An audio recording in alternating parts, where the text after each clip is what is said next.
Queridos amigos, bom dia. 5 minutos de Evangelho. As revelações.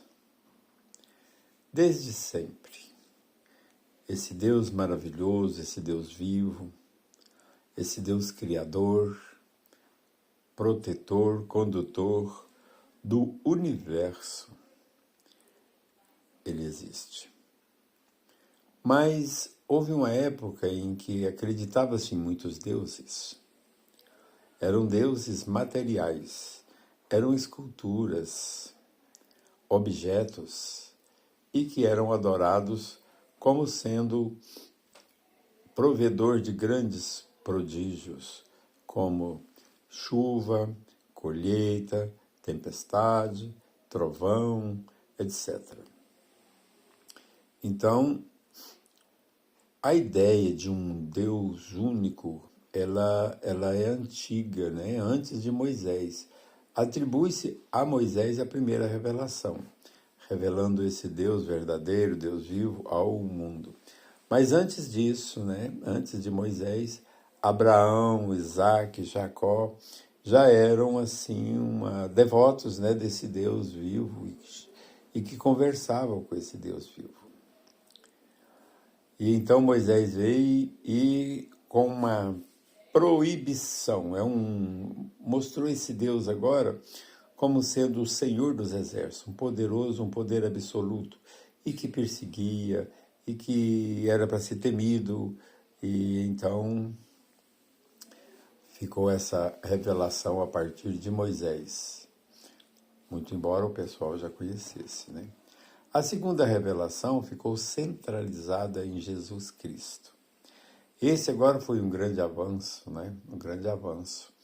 Porque aquele Deus que perseguia o Senhor dos exércitos, Jesus vem falando que Ele é o nosso Pai, o nosso Criador. Olha a diferença. Senhor dos exércitos tem súditos, tem soldados. Pai tem filhos. O Deus revelado por Moisés era para ser temido, temer a Deus. Com Jesus é diferente, é para ser amado. Amar a Deus sobre todas as coisas. E amar o próximo como a si mesmo. Que mudança que houve da primeira revelação para a segunda, né? A gente precisava dessa primeira revelação nos moldes em que ela se deu. Porque nessa época nós também éramos muito limitados. E precisávamos, sim, de freio forte. Logo em seguida, então, vem Jesus mostrando um Deus maravilhoso, que é Pai, que cuida, que zela e que acolhe. A terceira revelação é o Espiritismo, que a seu tempo, ele vem mostrar que esse Deus poderoso, maravilhoso, nosso Pai, ele está em suas leis, ele está em a natureza, ele está em tudo. Ele sabe de tudo. Então, nós temos aí personificado em Moisés a primeira revelação, a segunda revelação em Nosso Senhor Jesus Cristo e a terceira ao Espiritismo, que, prometido por Jesus, seria-lhes enviado um outro Consolador.